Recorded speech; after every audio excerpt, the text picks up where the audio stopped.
कैसे हैं आप लोग। जैसा कि आप जानते हैं कि अब सीसीएस यूनिवर्सिटी वाले बीएड के पेपर आ गए हैं और सब बच्चे अपनी अपनी तैयारी में लगे हुए हैं। लेकिन बच्चों को जनरली ये कन्फ्यूज़न रहता है कि कितनी वेटेज के आंसर्स को कितने पेजेस में लिखा जाए। तो इस समस्या के समाधान के लिए ही हम आज ये इस वीडियो में देखते हैं कि क्वेश्चन पेपर की वेटेज के अकॉर्डिंग आप नंबर ऑफ पेजेस कैसे सेलेक्ट करें। तो यहाँ मैंने जैसा कि मैंने ये लिखा भी है कि how to write answers in BEd exam copy. तो जैसा कि आपको पता है कि बीएड एग्जाम में एक सिंगल शीट ही बच्चे को मिलती है जिसमें उसे सारे पेपर को अटेम्प्ट करना पड़ता है। उस पेपर शीट में 32 पेजेस होते हैं और इन 32 पेजेस में ही बच्चे को सारे आंसर्स लिखने हैं। ये तो आपको सबको पता ही है कि जो पेपर है उसके अंदर 3 तरह के क्वेश्चंस आते हैं। एक है आपका जिसमें कि आपके लॉन्ग क्वेश्चंस हैं और लॉन्ग क्वेश्चंस जो है उनकी वेटेज जो है वो 16 मार्क्स की है और ये क्वेश्चन आपको 3 करने होते हैं। ऐसे ही शॉर्ट क्वेश्चंस जो हैं, शॉर्ट क्वेश्चंस बच्चों कितने हैं, 4 आपको करने पड़ते हैं और 4 नंबर की ही उनकी वेटेज होती है। तो यहाँ जो 16 नंबर के क्वेश्चन हैं जो आपको 3 क्वेश्चन करने हैं उसमें इंटरनल चॉइस दी हुई होती है, जबकि ये जो 4 क्वेश्चंस आपको करने हैं जिनकी वेटेज ऑफ मार्क्स भी 4 ही हैं, ये 8 में से 4 क्वेश्चन आपको करने पड़ते हैं। दूसरा है very short questions. Very short questions जो हैं यहाँ पर आपको number of marks each question का वो 2 है और यहाँ पर 8 क्वेश्चंस कर रहे हैं। तो 8 क्वेश्चंस कितने में से आपको करने होंगे, 10 क्वेश्चंस में से। तो इस तरह से ये हमारा पेपर का पैटर्न है। अब हम कैसे पता करें, या बच्चा ये कंफ्यूजन में रहता है कि जो ये 16 नंबर के क्वेश्चन है उसको उसे कितने पेजेस में अटेम्प्ट करना है, 4 मार्क्स के लिए उसको कितने पेज में लिखना चाहिए और 2 मार्क्स के लिए उसे कितने पेज भरने चाहिए। तो चलिए इस पर बात करते हैं, लेकिन ये सारा कुछ समझने के लिए ये वीडियो आपको पूरी देखनी पड़ेगी और तभी आपको ये समझ में आएगा।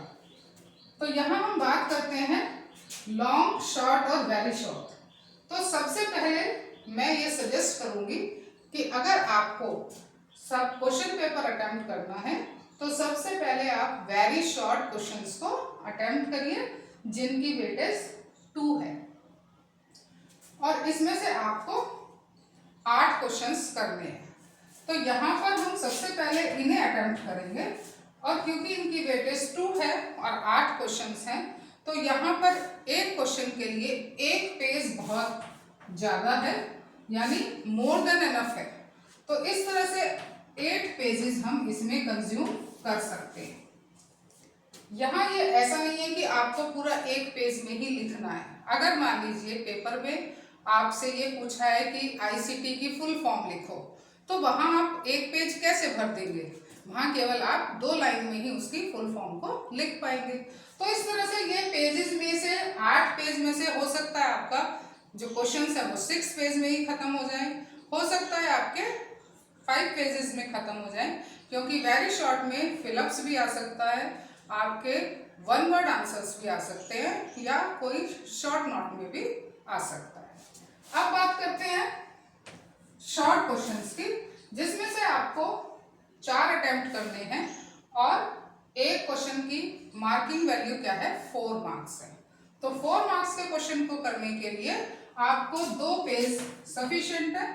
तो इस तरह से 4 × 2 यहाँ पर भी ये 8 पेज में आपका काम चल जाएगा। अगर आपको ज़्यादा आवश्यकता पड़ती है एक आध पेज की तो वो इधर से यहाँ भी ट्रांसफर हो सकता है। अब बात करते हैं लॉन्ग क्वेश्चंस की, जिनकी वैल्यू एक क्वेश्चन की मार्क्स की वैल्यू 16 है और जो आपको 3 अटेम्प्ट करने हैं। तो 3 क्वेश्चंस के लिए यहाँ क्योंकि हम अगर पेजेस को काउंट करें तो 8 + 8 हमारे पास 16 पेज हो जाते हैं तो जब भी हमारे पास 32 पेजेस हैं तो 32 में से अगर हम 16 सब्ट्रैक्ट करते हैं तो भी हमारे पास 16 पेज बच गए। इन 16 पेजेस को आप लॉन्ग क्वेश्चन लिखने के लिए 3 पार्ट में डिवाइड कर सकते हैं। क्यों कर सकते हैं? क्योंकि आपने वेरी शॉर्ट क्वेश्चंस अटेम्प्ट कर लिए हैं, आपने शॉर्ट क्वेश्चंस अटेम्प्ट कर लिए हैं, केवल आपके पास लॉन्ग क्वेश्चंस हैं और लॉन्ग क्वेश्चंस में भी आपको 3 क्वेश्चंस करने हैं। तो इस तरह से हम इन तीनों को डिवाइड कर सकते हैं। तो अगर मैं यहाँ पर डिवाइड करूं तो 1 पेज अगर मैं स्किप भी कर दूं तो तब भी 5 क्वेश्चन पेजेस जो है वो बच जाते हैं और एक पेपर आपके पास फिर भी बचा हुआ है 1 पेज। तो इस तरह से जो पेज यहाँ पर एक बचा हुआ है, हो सकता है इनमें से भी आपके पास कोई 1 पेज स्पेयर बच जाए तो आप उसको भी यहाँ पर ले सकते हैं। तो कहने का मतलब ये है कि जो लॉन्ग क्वेश्चन है वो कम से कम 5 पेज में आपका लिखा हुआ होना चाहिए। तो इस तरह से ये डिस्ट्रीब्यूशन हो गया है हमारे पेजेस का 32 पेजेस का।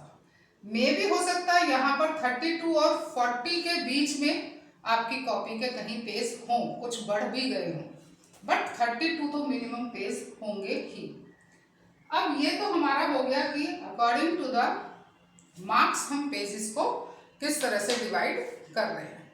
अब बच्चे के पास ये समस्या आती है कि वो टाइम को कैसे मैनेज करे ताकि उसका पेपर टाइमली खत्म हो जाए और बच्चा आराम से कुछ रिवीजन के लिए भी समय निकाल सके। तो जैसा पहले मैंने बताया कि जब भी आप पेपर अटेम्प्ट करें तो सबसे पहले वेरी शॉर्ट क्वेश्चंस को करें और इन वेरी शॉर्ट क्वेश्चंस के लिए हमें केवल आधे घंटे की ही जरूरत होती है। हाफ एन आवर जो है वो हमारे लिए बहुत सफिशिएंट है। हाँ, अगर आपको ऐसा लगता है कि आधे घंटे में नहीं हो रहे हैं तो 5-10 मिनट आप और इसमें दे सकते हैं, बट अगर आप इससे ज़्यादा इन क्वेश्चंस को देंगे तो आपका आगे क्वेश्चंस छूटने की संभावना बनी रहती है। आधा घंटा जब हमने इसको दिया है तो अगले जो 4 क्वेश्चंस हैं उनको हम 1 घंटे में पूरा कर सकते हैं। तो इस तरह से आप देखेंगे तो ये 1.5 घंटे में हमारा शॉर्ट और वेरी शॉर्ट क्वेश्चंस जो है वो पूरे हो गए हैं। अब जो हमारे पास आधा घंटा पड़ा है उस आधे घंटे को हम अब जो हमारे पास 1.5 घंटा बचा हुआ है उस 1.5 घंटे को हम लॉन्ग क्वेश्चंस के लिए रख सकते हैं। तो वीडियो आप ध्यान से देखिए और ध्यान से ही मेरी बात सुनिए, तभी आप अपने टाइम को और अपनी कॉपी में कैसे आंसर को इफेक्टिवली लिखना है ताकि आपके मार्क्स जो है वो अच्छे आए। तो ये आपको देखना बहुत जरूरी है और उसके साथ साथ समझना जरूरी है।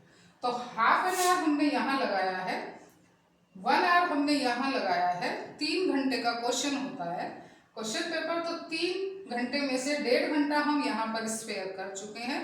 तो अब ये जो 3 क्वेश्चंस हैं यहाँ हमारे पास इनके लिए 1.5 आवर्स बच गए हैं और इन 1.5 आवर में हम ये तीनों क्वेश्चन, मैं गारंटी देती हूँ कि आप इन तीनों क्वेश्चंस को पूरा अच्छे से कर सकते हो। आधा घंटा एक क्वेश्चन को अगर आप लिखने को देते हैं तो वो मोर देन एनफ होता है।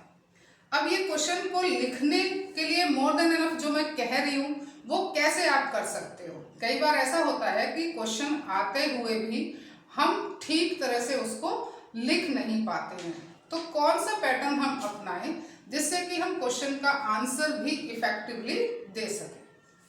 तो सबसे पहले तो मैं इनमें ये कहूँगी क्वेश्चन को लिखने के लिए जो लॉन्ग क्वेश्चन है, क्योंकि 5 पेज हमें भरने हैं।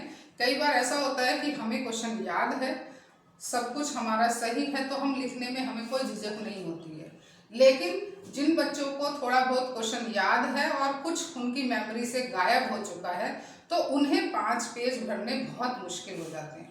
तो उसमें क्या करना है प्यारे बच्चों, आप पहले पेज पर जो भी क्वेश्चन दिया हुआ है उसका इंट्रोडक्शन जो पूछा है, जैसे ये पूछा है कि शिक्षा की परिभाषा दीजिए, इसकी प्रकृति बताइए, तो आप इसकी प्रकृति और परिभाषा को पहले पेज पर उसको आप बताइए। अब नेक्स्ट क्वेश्चन अगर इसमें पूछा है कि जो टेक्नोलॉजी की अगर मैं बात करूं कि टाइप्स ऑफ टेक्नोलॉजी कितनी तरह की है, तो वो जो टाइप्स ऑफ टेक्नोलॉजी है उसके दो तरीके आप लिख सकते हो कि आप सीधे लिखें कि पहली टाइप ये है, दूसरी है, तीसरी है। लेकिन आपको ऐसा नहीं करना है। अगर आपको पेज भरना है और आप नहीं समझ पा रहे हो तो आप सेकंड पेज पर टाइप्स ऑफ टेक्नोलॉजी उसका फ्लो चार्ट बना दीजिए और उस फ्लो चार्ट पे जो मेन पॉइंट्स आपने लिए हैं थर्ड पेज पर फिर आप उन्हें एक्सप्लेन करना शुरू करिए। तो इस तरह से आप देखेंगे कि इजीली आप जो है वो पेपर को भर सकते हैं और एक इफेक्टिव जो इम्प्रेशन है वो कॉपी चेकर पर जाता है और वो अपने आप को फिर नहीं रोक पाएगा आपको नंबर देने के लिए। तो इस तरह से आप टाइम मैनेज करके थोड़ा सा अपना क्रिएटिविटी लगा के हेडिंग्स के थ्रू जो मेन पॉइंट्स हैं उनको अंडरलाइन करके अच्छे मार्क्स पा सकते हैं। तो आई थिंक ये वीडियो आपको काफ़ी हेल्प करेगी कि कैसे आप पेजेस को एडजस्ट करें और टाइम को कैसे मैनेज करें। वीडियो अच्छी लगी है तो लाइक एंड शेयर तो बनता ही है और सब्सक्राइब तो पहले ही बनता है। Thank you.